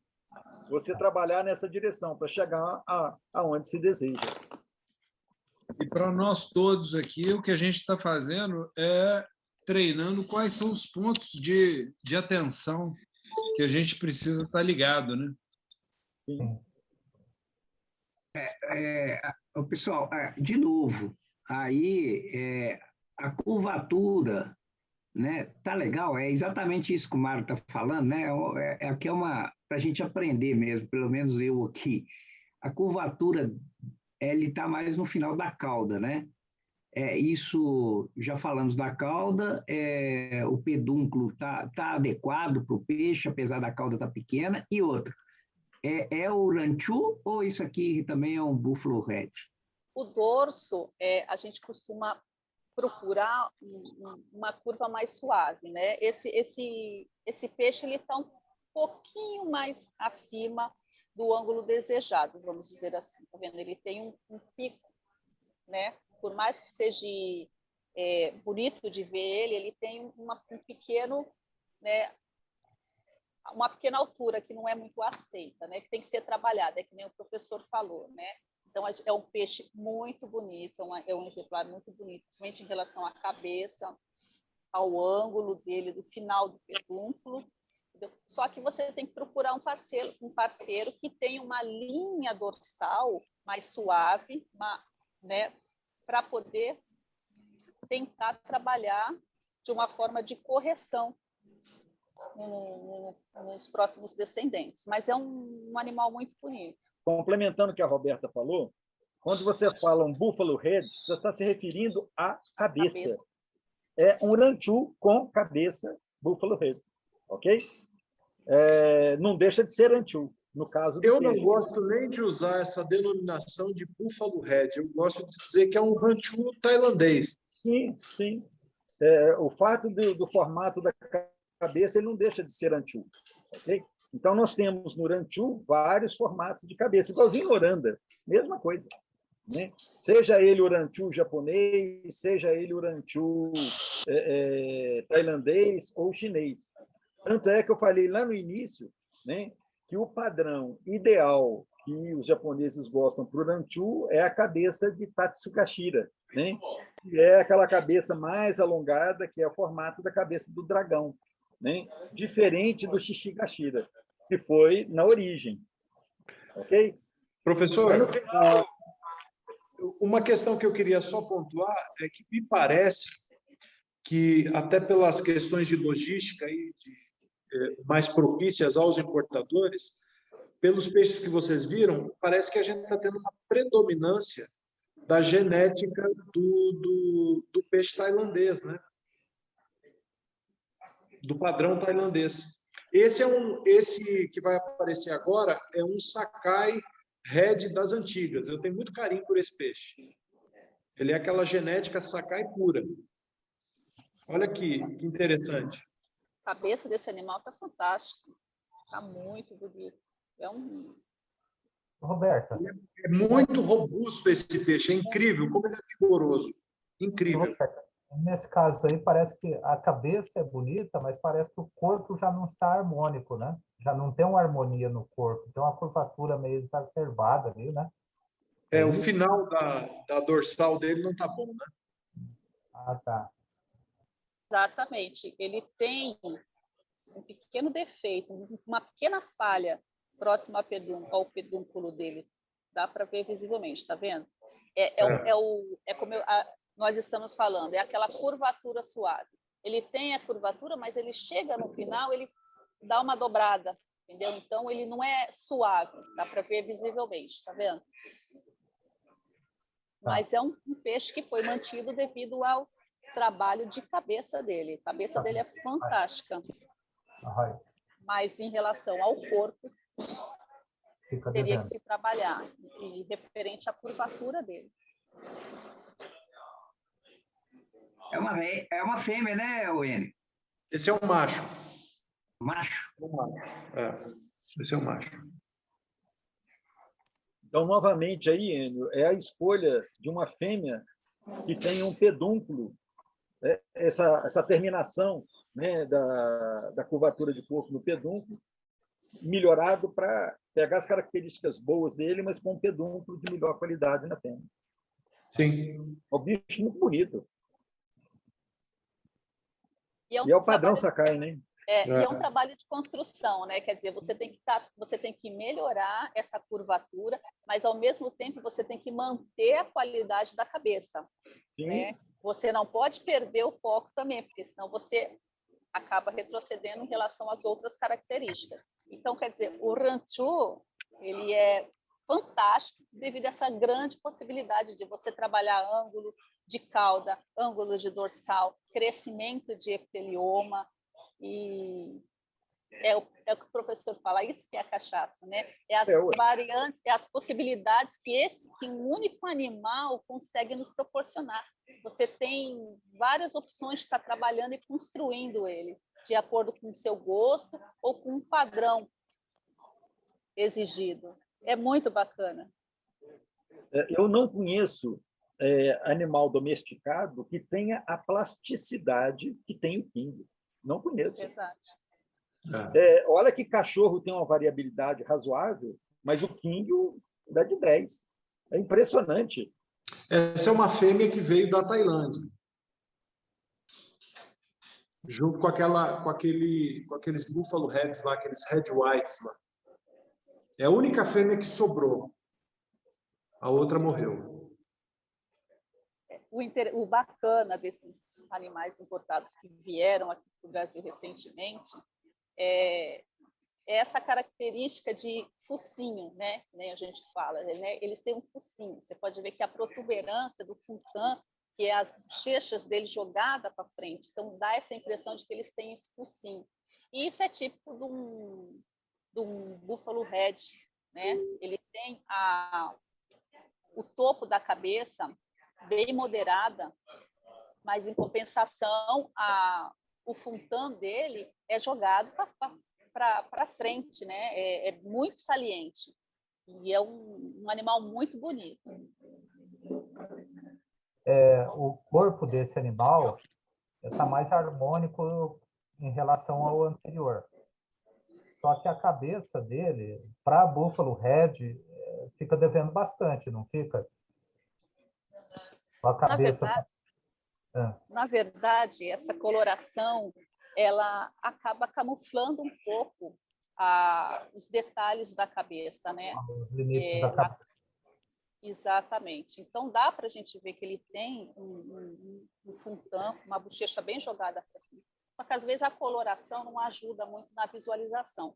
Mas ela está numa cabeça dentro do padrão, sim. Não seria uma boa aí, o Roberto, aí, o cruzamento dessa aí com a anterior, tá, com o corpo mais harmônico, como diz o Minoru, com as características de cabeça do anterior, não seria um casalzinho bom para cruzar? Em questão de coloração, depende do que se deseja, né? Porque nesse peixinho aí predomina o branco, né? Então, cruzando com o anterior, você vai transmitir para a filhotada uma maior quantidade de áreas, maior número de manchas vermelhas. Mas eu chamaria atenção para um outro detalhe, a cauda dessa fêmea. Seria muito interessante que fosse um macho que tivesse a cauda mais em pé para o padrão tailandês. Está vendo que os lóbulos superiores são ligeiramente curvados? Perceberam isso? Eu não sei se é questão do ângulo da gravação, né? Mas ela não tem a cauda, em termos de direção do final do pedúnculo com a cauda, ela tem a cauda mais tombada, além de ser mais encurvada, os lóbulos superiores, percebeu? Em comparação aos anteriores que foram apresentados, que tem o ângulo mais acentuado. O V está mais aberto. Né? Esse o V é mais aberto. Mas assim, a cabeça desse bicho está fantástico. O corpo está bem equilibrado, ela perde um pouquinho aí em questão da cauda, comparado com os outros, né? Então, um peixe muito bonito. São os detalhes, gente. Os detalhes que a gente tem que ir percebendo para fazer as escolhas de cruzamento. Eu tenho por hábito, né, em cada raça, eu trabalho com família, né? Eu não separo um casal. Eu acho que eu já expliquei isso anteriormente, né? Se ficar repetitivo, vocês me cortam. Porque, muitas vezes, quando você coloca um casal para desovar, a fêmea, às vezes, está pronta e o macho não está. Aí, você perde, às vezes, uma desova. Então, normalmente, eu gosto de trabalhar com família, um conjuntinho de macho, um conjuntinho de fêmeas, mas já tendo previamente definido que aquela fêmea eu vou cruzar com esse macho. Se ele não estiver dando no couro, aí eu tenho que pegar outro. E muitas vezes os bichos estão desovando, mas o macho não está esperneando adequadamente. Aí, o que você tem que fazer? Buscar outro que esteja pronto para aquela desova. Então, são alternativas. Como dizer, a famosa carta na manga que você deve ter, né? Mas, assim, priorizando o cruzamento que você quer. E vale muito lembrar também aquilo que o professor estava explicando no começo, em relação a manejo, a alimentação, tudo isso influencia nas características, na expressão, né, das características que nem, por exemplo, o funtã.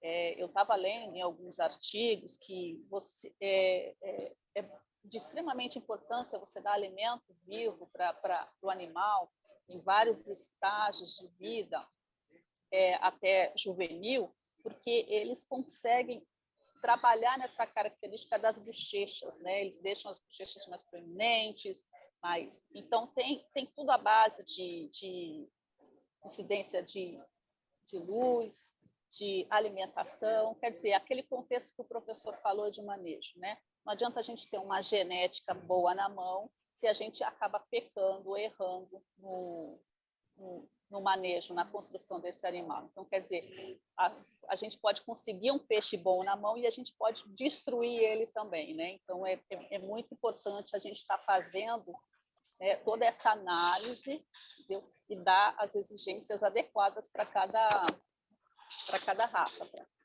o que a gente está trabalhando.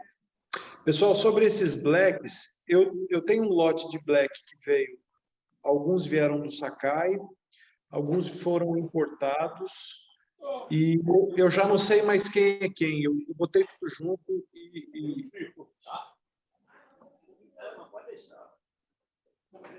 Esses são os famosos e os mais cobiçados Purorancho. São animais extremamente lindos, difíceis de trabalhar.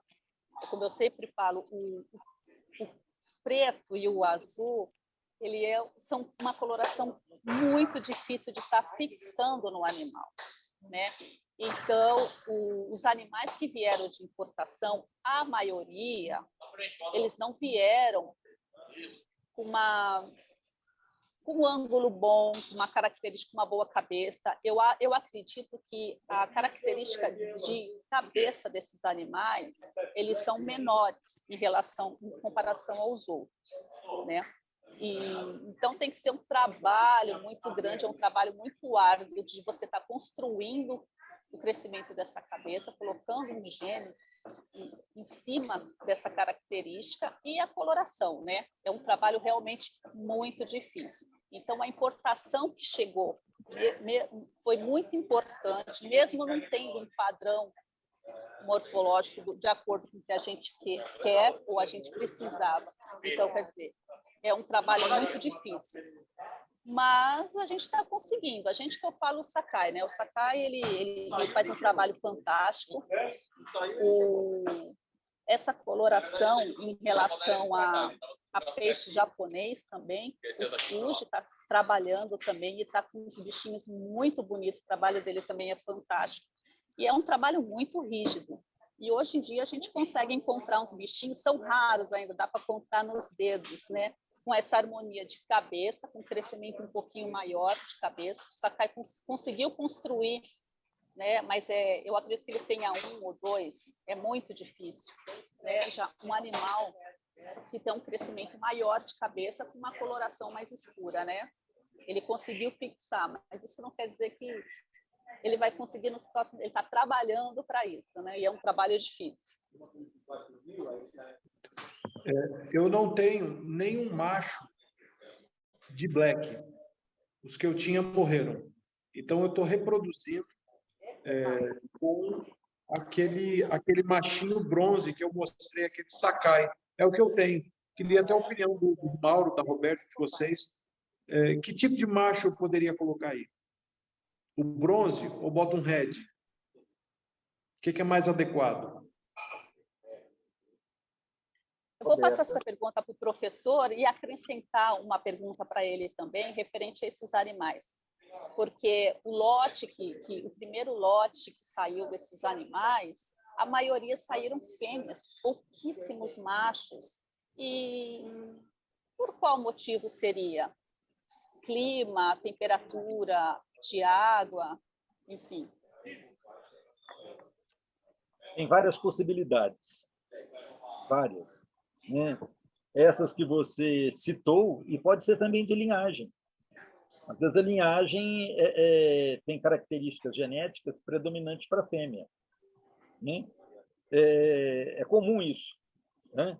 E pode ter sido também, né, uma desova que foi assim. Se você pensar em aleatoriedade, você teria que ter lá 10, 20, 30 desovas para ver se esse padrão se repete. Correto? Então, essas coisas, uma desova não é suficiente para você poder fazer uma afirmativa. Okay? Em relação ao cruzamento, Enio, se a busca é a coloração dos blacks, né? Os blacks não devem ser cruzados com vermelho, porque os vermelhos têm gene de despigmentação para aparecer o vermelho. Consequentemente, não vão ficar black. Então, cruzamento de black, se você quer preservar o black, você poderia usar o chá, né, o chocolate, ou o seibum, que é o azul, né, ou o hedonishiki, desde que eles não tenham na linhagem gene de despigmentação. Porque o chá, o chocolate, se tiver gene de despigmentação, ele vai despigmentar a melanina, vai ficar vermelho. O seibum vai ficar branco. E o hedonishiki vai perder exatamente o chamativo da coloração, que são as manchas azuladas e as pintas pretas. Então, não introduzir gene de despigmentação. Óbvio que, se você não tiver nenhuma outra alternativa, lo que hacer nadie, não é assim? Aí, o que você vai ter que fazer? Cruzar e depois ir selecionando nos descendentes aqueles que despigmentam mais tardiamente e ir cruzando os descendentes até eliminar os genes de despigmentação. Mas dá um big trabalho e é demorado. Se você tem o machinho bronze, é preferível usá-lo. Bom, agora uma pergunta. Supondo que o Enio não tenha opções, o que é melhor ou o que é menos ruim? Ele cruzar com um vermelho ranchu ou ele cruzar com um seibum oranda para depois tirar a dorsal na descendência para frente?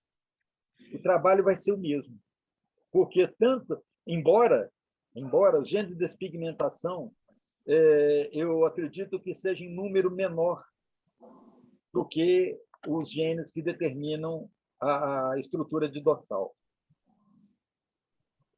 A limpeza da dorsal, né, vai dar mais trabalho.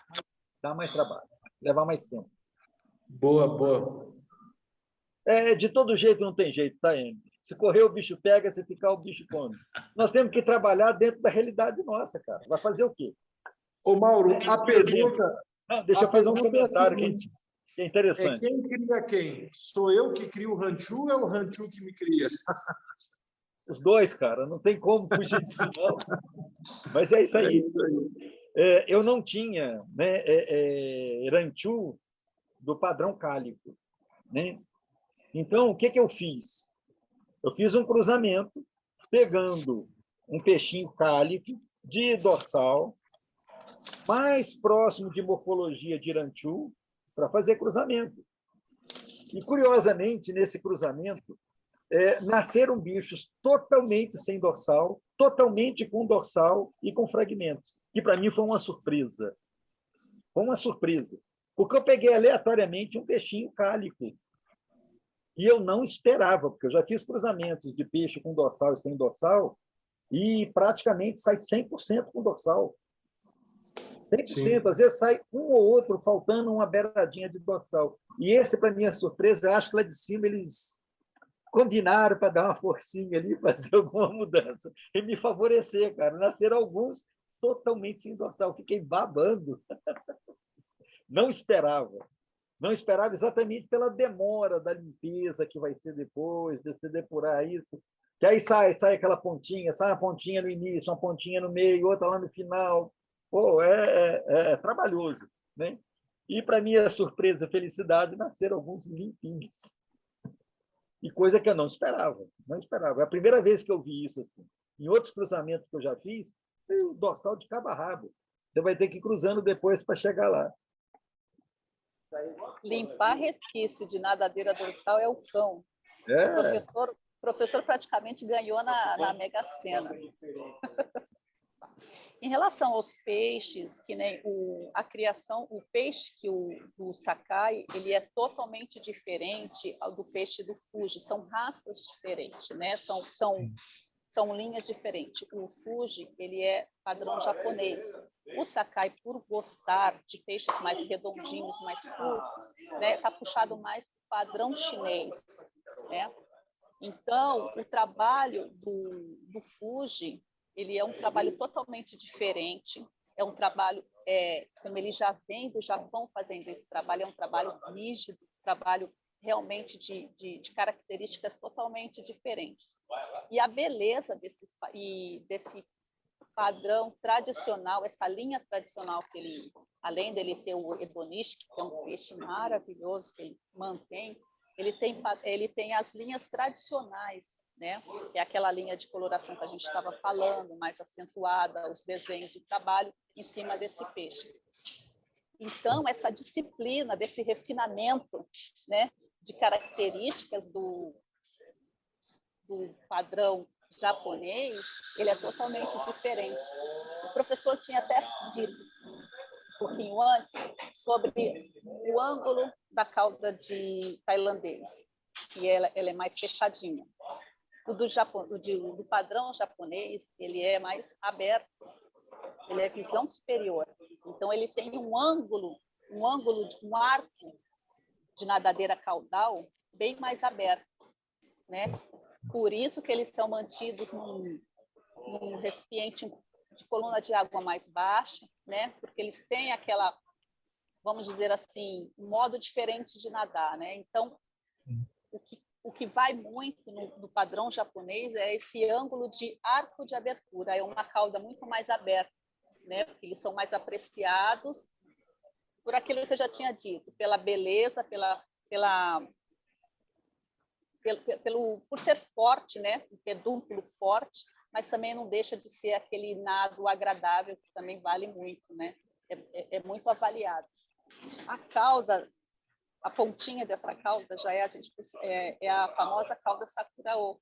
Tá vendo? Ela tem uma delicadeza de abertura, uma fenda muito mínima, muito pequena, que é praticamente igual às pétalas de cerejeira. Então, é de uma delicadeza. Então, essa seria uma cauda Sakura. A coloração não ajuda muito, né? Apesar de ser um peixe muito bonito, porque essa coloração é muito difícil. Aquela coloração, qual é? Essa coloração, qual é essa coloração? Essa coloração é o azul, que é o Seibu. Ah, esse é o azul? É o Auranchu. Então, ele é muito, muito difícil, muito mesmo. Então, eu tinha um único exemplar com essa coloração. E essa cauda é aquela cauda que ela é unida, né? Como eu falei, a coloração ela não ajuda muito, mas dá para ver aquele o professor explicou que eu estava falando, que é sobre a nervura central, que precisa ser suave, entendeu? Então, vocês podem ver que dá para ver perto do pedúnculo a nervura central um pouquinho mais elevada, tá vendo? Essas coisas a gente tem que evitar. E essa é a cauda que tem uma fenda, né? E num peixe, conversando com o Fuji, se não me falha a memória, que já faz muitos anos que conversei com ele sobre isso, me parece que os mais apreciados é esse tipo de cauda e a cauda de Sakura. Entendeu? São os mais aceitáveis. Mas é como eu falei, para competição, né? Existe a cauda de 3 pontas também, mas o mais apreciado é esse tipo de cauda.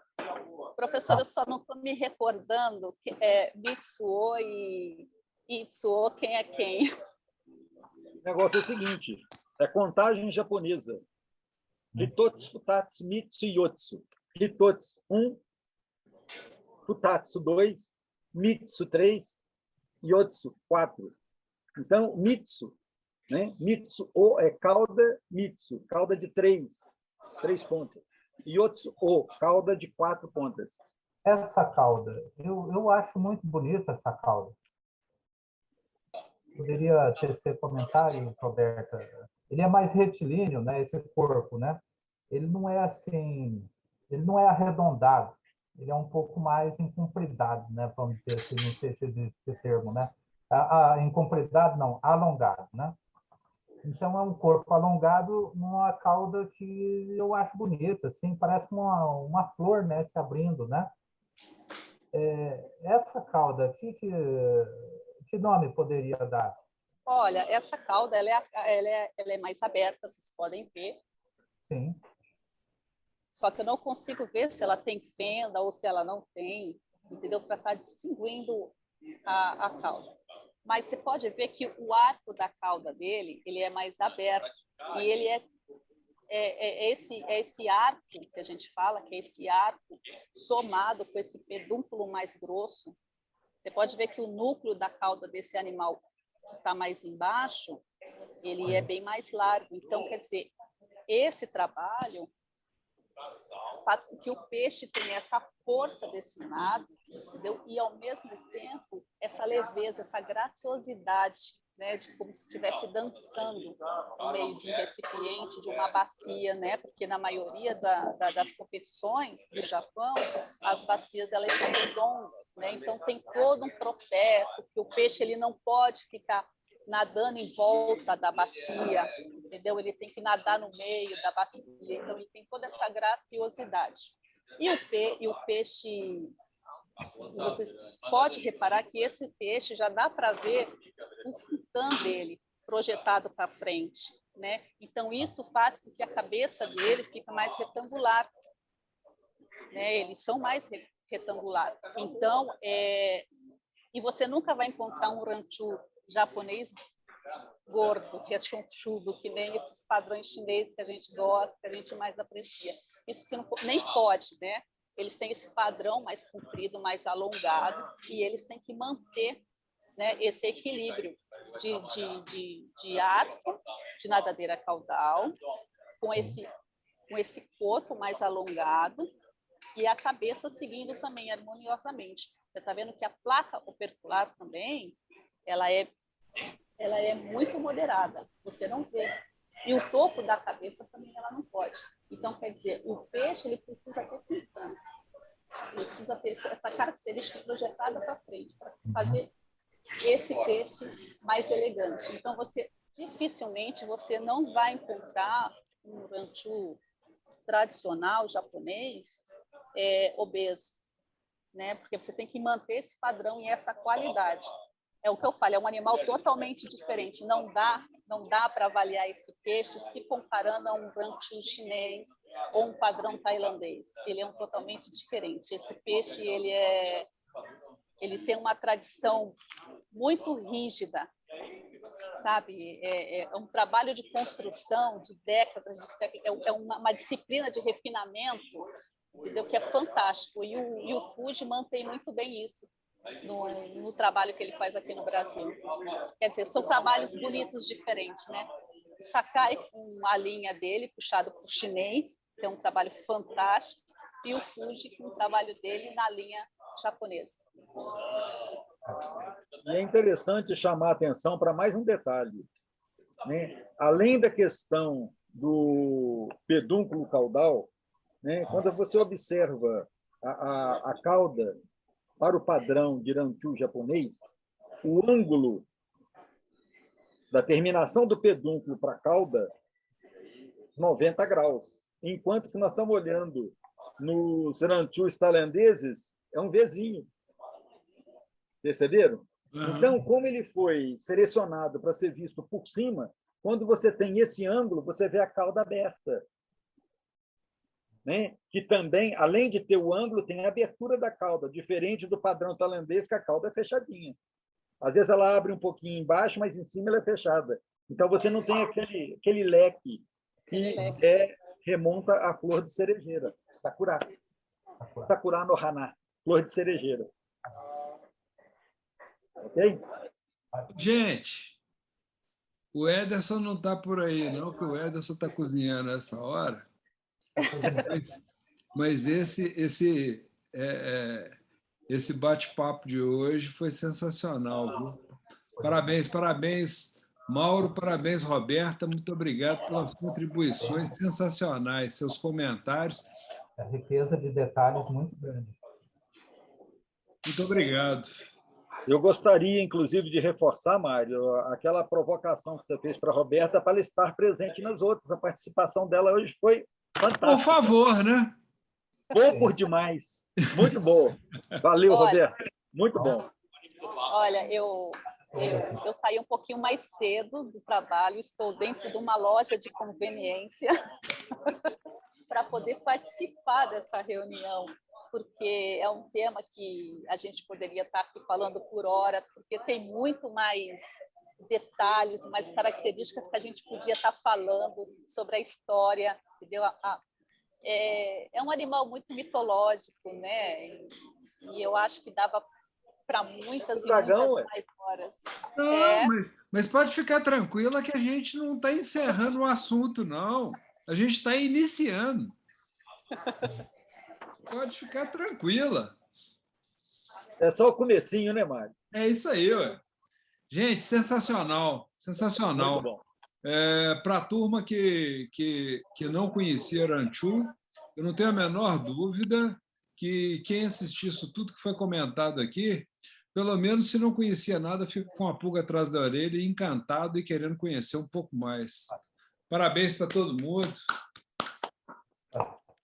Ótimo final de semana, ótimo domingo para todo mundo, gente. Bom final de semana, galera. Obrigado, obrigado. Um abração, obrigado a todos também. Grande abraço. Tchau, tchau. Sayonara. Ai, Sayonara.